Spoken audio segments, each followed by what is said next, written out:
ನರೇಂದ್ರ ಮೋದಿ ಅವರು ಸತತವಾಗಿ 12 ವರ್ಷಗಳ ಕಾಲ ಪ್ರಧಾನಿಯಾಗಿ ಸಾಕಷ್ಟು ಅಭಿವೃದ್ಧಿ ಕಾರ್ಯ ಮಾಡಿದ ಹಿನ್ನೆಲೆಯಲ್ಲಿ ಹುಬ್ಬಳ್ಳಿಯಲ್ಲಿ ಇಂದು ಭಾರತೀಯ ಜನತಾ ಪಕ್ಷದ ಹುಬ್ಬಳ್ಳಿ ಧಾರವಾಡ ಪೂರ್ವ ವಿಧಾನಸಭಾ ಕ್ಷೇತ್ರದ ವತಿಯಿಂದ ಹುಬ್ಬಳ್ಳಿ ನಗರದ 3000 ಮಠದಲ್ಲಿ ವಿಶೇಷ ಪೂಜೆ ಸಲ್ಲಿಸಲಾಯಿತು. ಈ ಸಂದರ್ಭದಲ್ಲಿ ಮಾತನಾಡಿದ ಹುಬ್ಬಳ್ಳಿಯ 3000 ಮಠದ ಶ್ರೀ ಗುರುಸಿದ್ಧ ರಾಜಯೋಗೇಂದ್ರ ಮಹಾಸ್ವಾಮಿಗಳು, ಪ್ರಧಾನಿ ಅವರ ಕಾರ್ಯ ಇಡೀ ಜಗತ್ತಿಗೆ ಮಾದರಿಯಾಗಿದೆ.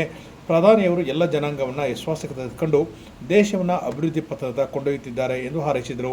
ಇದೇ ಸಂದರ್ಭದಲ್ಲಿ ರಾಜ್ಯ ಶಿಸ್ತು ಸಮಿತಿ ಅಧ್ಯಕ್ಷ ಹಾಗೂ ವಿಧಾನ ಪರಿಷತ್ತಿನ ಅಭ್ಯರ್ಥಿ ಲಿಂಗರಾಜ್ ಪಾಟೀಲ್ ಮಾತನಾಡಿ, ಪ್ರಧಾನಿ ಈ ದೇಶದ ಕಂಡ ಅಪರೂಪದ ವ್ಯಕ್ತಿ ಮತ್ತು ಗುಜರಾತದ CM ಆಗಿ ಸಾಕಷ್ಟು ಕೆಲಸ ಮಾಡಿದ ನಂತರ ಅವರು ಪ್ರಧಾನಿಯಾಗಿ ಸಹ ಇಡೀ ಜಗತ್ತು ಮೆಚ್ಚುವಂಥ ಕೆಲಸ ಮಾಡಿದ್ದಾರೆ ಎಂದರು. ಇದೇ ಸಂದರ್ಭದಲ್ಲಿ ಕರ್ತೃ ಗದ್ದೆಗೆ ಪೂಜೆ ಸಲ್ಲಿಸಿತು.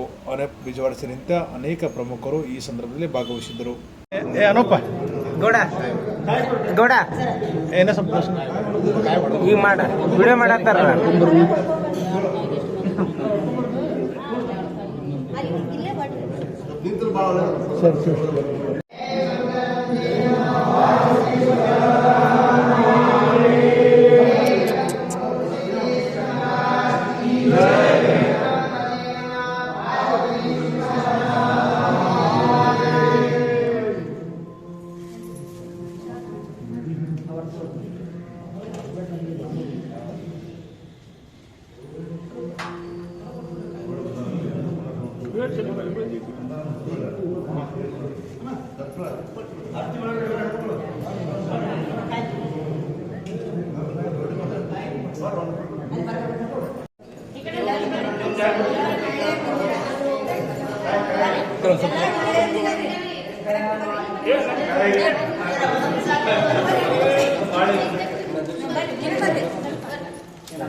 ಒಂದು ಅವಕಾಶ ಸರ್ಕಾರ ಅವರ ಪಾರ್ಟಿ ಅವರಿಗೆ ಕೊಟ್ಟು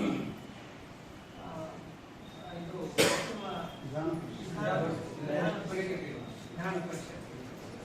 ಹಾಗಾಗಿ ಅದು ಈ ಪಾರ್ಟಿ ಭಾರತೀಯ ಜನತಾ ಪಾರ್ಟಿಗೆ ಅವರು ಸಲ್ಲಿಸಿದಂಥ ಸೇವೆ ನಾವೆಲ್ಲರೂ ಗಮನಿಸಿದ ಹಾಗೆ ಲಿಂಗರಾಜ್ ಪಾಟೀಲ್ ಯಾವಾಗಲೂ ಕೂಡ ಸೇವೆ ಪಾರ್ಟಿಗಾಗಿ ನಿಷ್ಠೆಯಿಂದ ಸೇವೆ ಮಾಡಿದ್ದಾರೆ ಹೊರತು ಅದು ಬೇಕು ಇದು ಬೇಕು ಅಂತ ಹೇಳಿಲ್ಲ. ಪಾರ್ಟಿ ಯಾವಾಗ ಏನು ಇವತ್ತಿನ ದಿವಸ ನಮ್ಮ ದೇಶ ಕಂಡ ಪ್ರಧಾನಮಂತ್ರಿ ಆದಂತಹ ಸನ್ಮಾನ್ಯ ಶ್ರೀ ನರೇಂದ್ರ ಮೋದಿಜಿಯವರು 12 ವರ್ಷಗಳ ಅವಧಿ ಪೂರೈಸಿದ್ರು ಮತ್ತು ದೇಶದಲ್ಲಿ ಬಹಳ ದಿನಗಳಾದ ಪ್ರಧಾನಿಗೆ ಹೆಮ್ಮೆಯಾದರು ಮತ್ತು ಭಾರತ ದೇಶವನ್ನು ಅಭಿವೃದ್ಧಿ ಮಾಡುತ್ತಾ ಮುನ್ನಡೆಸುತ್ತಾ ಏಕೈಕ ನಾಯಕ ಅಂದ್ರೆ ಸನ್ಮಾನ್ಯ ಶ್ರೀ ನರೇಂದ್ರ ಮೋದಿಜಿಯವರು. ಇವ್ರಿಗೆ ದೇವರು ಆರೋಗ್ಯ ಐಶ್ವರ್ಯ ಕೊಟ್ಟು ಇನ್ನೂ ದೇಶವನ್ನು ಇನ್ನೂ 12 ವರ್ಷ ಅವರೇ ಕೈಯಲ್ಲಿ ಇರಬೇಕಂತ ನಾವು ದೇವರಲ್ಲಿ ಪ್ರಾರ್ಥನೆ ಮಾಡಿಕೊಂಡು ದೇವರಲ್ಲಿ ಇವತ್ತು ದಿವಸ ಪೂಜೆಯನ್ನು ಸಲ್ಲಿಸಿದ್ವಿ. ನರೇಂದ್ರ ಮೋದಿಜಿಯವರ ಹೆಸರಿನಲ್ಲಿ ನಾವು ಭಾರತೀಯ ಜನತಾ ಪಕ್ಷದ ಎಲ್ಲಾ ಕಾರ್ಯಕರ್ತರು, ಅಧ್ಯಕ್ಷರು, ಮಂಡಲ ಅಧ್ಯಕ್ಷರು ಎಲ್ಲರೂ ಕೂಡಿಕೊಂಡು ಮತ್ತೆ ಮೋದಿಜಿಯವರು ದೇಶವನ್ನು ಅಭಿವೃದ್ಧಿ ಮಾಡ್ತಾ ಇದ್ದಾರೆ. ಇವರಿಗೆ ನಾವೆಲ್ಲಾ ರೀತಿಯಿಂದ ಎಲ್ಲಾ ಪಕ್ಷದವ್ರು ಇರ್ಬೋದು ಎಲ್ಲರೂ ಸಹಮತವಾಗಿ ಅವ್ರಿಗೆ ಬೆಂಬಲ ಕೊಟ್ಟು ಅವ್ರಿಗೆ ಮುಂದೆ ದಿನಗಳಲ್ಲಿ ಇನ್ನೂ ದೇಶ ಅಭಿವೃದ್ಧಿ ಮಾಡಲು ಅವ್ರಿಗೆ ಅವಕಾಶ ಮಾಡಿಕೊಡ್ಬೇಕಂತ ನಾವು ತಮ್ಮಲ್ಲಿ ಕೇಳ್ಬೋದು. ಮೋದಿಜಿಯವರು 12 ವರ್ಷ ಸಮರ್ಥವಾಗಿ ಪ್ರಧಾನಿಯಾಗಿ ಕೆಲಸ ಮಾಡಿದ್ದಾರೆ. ಈ ದೇಶದ ಹೆಮ್ಮೆಯ ಪ್ರಧಾನಮಂತ್ರಿಯವರು ಇವತ್ತು ಭಾರತದ ಚುಕ್ಕಾಣಿಯನ್ನು ಹಿಡಿದು 12 ವರ್ಷಗಳ ಕಾಲ ದೇಶದ ಅಭಿವೃದ್ಧಿಗಾಗಿ, ದೇಶದ ಅಖಂಡತೆಗಾಗಿ, ಒಟ್ಟಾರೆ ದೇಶದ ಜನರ ಅಭಿವೃದ್ಧಿಗೋಸ್ಕರ ಹಗಲು ಇರುಳು ಏನು ಕೆಲಸ ಮಾಡ್ತಾ ಇದ್ದಾರೆ. ಅದು ನಮಗೆಲ್ಲರಿಗೂ ಹೆಮ್ಮೆಯ ಸಂಗತಿ. ಹೀಗಾಗಿ ಇವತ್ತು ಭಾರತೀಯ ಜನತಾ ಪಕ್ಷ ಇಡೀ ದೇಶಾದ್ಯಂತ ಎಲ್ಲ ದೇವಾಲಯಗಳಲ್ಲಿ, ಎಲ್ಲ ಶ್ರದ್ಧಾ ಕೇಂದ್ರಗಳಲ್ಲಿ ಅವರ ಆಯುಷ್ಯ ಬಗ್ಗೆ ನಾವೆಲ್ಲ ಪ್ರಾರ್ಥನೆಯನ್ನು ಮಾಡಿದ್ದೀವಿ. ಯಾಕಂದರೆ ಅವರು ಒಬ್ಬ ಗುಜರಾತದ ಮುಖ್ಯಮಂತ್ರಿಯಾಗಿ ಒಬ್ಬ ಯಾವ ರೀತಿ ಕೆಲಸ ಮಾಡಬಹುದು ಅನ್ನೋದನ್ನು ದೇಶಕ್ಕೆ ಪರಿಚಯಿಸಿದರು.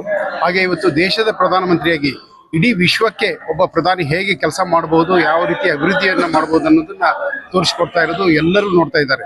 ಹೀಗಾಗಿ ನಮ್ಮ ದೇಶದ ಅಖಂಡತೆಗಾಗಿ ಮತ್ತು ಅಭಿವೃದ್ಧಿಗಾಗಿ ಏನು ಶ್ರಮ ಪಡ್ತಾ ಇದ್ದಾರೆ ಅವರಿಗೆ ಶುಭವಾಗಲಿ, ಅವರ ಆರೋಗ್ಯ ಆಯುಷ್ಯ ಹೆಚ್ಚಾಗಲಿ ಅಂತ ನಾವೆಲ್ಲ ಕಾರ್ಯಕರ್ತರು ಇವತ್ತು ಎಲ್ಲ ದೇವಸ್ಥಾನಗಳಲ್ಲಿ ಪ್ರಾರ್ಥನೆಯನ್ನು ಮಾಡಿದ್ದೀವಿ. ಅವರು ಇನ್ನೂ ಕೂಡ ಬರುವಂಥ ದಿನಗಳಲ್ಲಿ ಇನ್ನೂ ಹೆಚ್ಚು ನಮ್ಮ ದೇಶದ ಅಭಿವೃದ್ಧಿಯತ್ತ ಗಮನ ಹರಿಸಿ ಎಲ್ಲರಿಗೂ ಒಳ್ಳೇದು ಮಾಡಲಿ ಅಂತ ಈ ಸಂದರ್ಭದಲ್ಲಿ ನಾನು ಬಯಸ್ತಾ ಇದ್ದೀನಿ. ಧನ್ಯವಾದ. ನರೇಂದ್ರ ಮೋದಿಯವರು